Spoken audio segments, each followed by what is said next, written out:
Assalamualaikum warahmatullahi wabarakatuh. Nama saya Nur Adlina Afifah binti Ucang.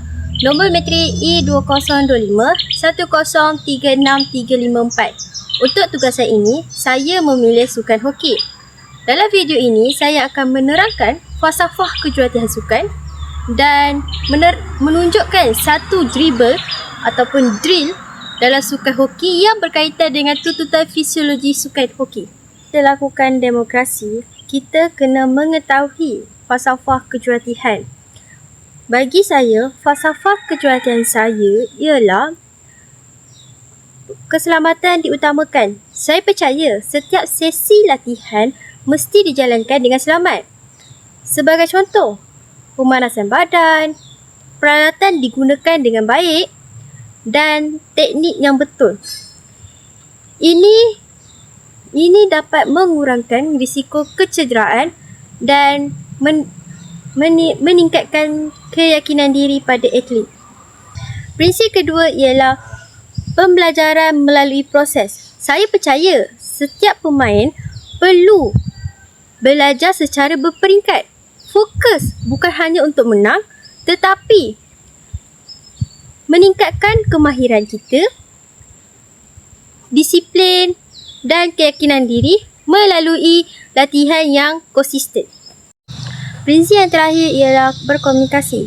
Saya sentiasa memberi arahan yang jelas serta maklum balas yang positif supaya pemain memahami kesilapannya dan terus memperbaiki prestasinya. Sekarang ni saya akan menunjukkan kemahiran dribble. Dribble ialah satu kemahiran yang boleh mengawal bola sambil bergerak. Latihan ini dapat membantu meningkatkan pengawalan bola dalam satu pergerakan dan meningkatkan satu percakapan dan pantas. Let's go.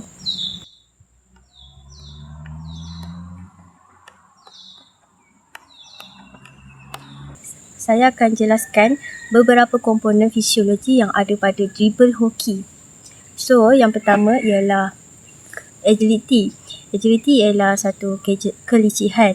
Ia dapat membantu mengawal bola dengan pantas dan mengelirukan pihak lawan semasa mengawal bola.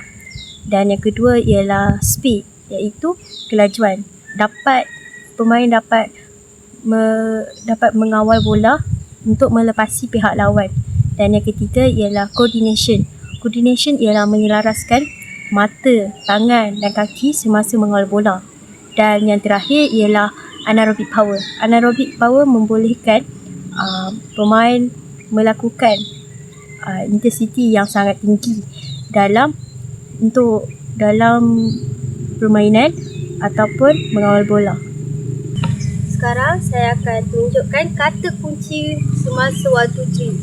Jadi yang pertama, mata mestilah di dalam ni, di bawah dan di atas, di depan semasa mengawal. Pastikan lutut bengkok, tangan lurus masa memegang. Jadi lutut bengkok dan bola berada di hadapan. Jadi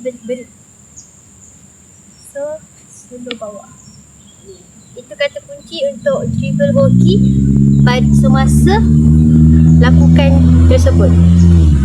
Kesimpulannya, fisiologi sukan menerangkan iaitu keselamatan pada atlet, pembelajaran melalui proses dan berkomunikasi dengan berkesan dan mudah memahami untuk atlet.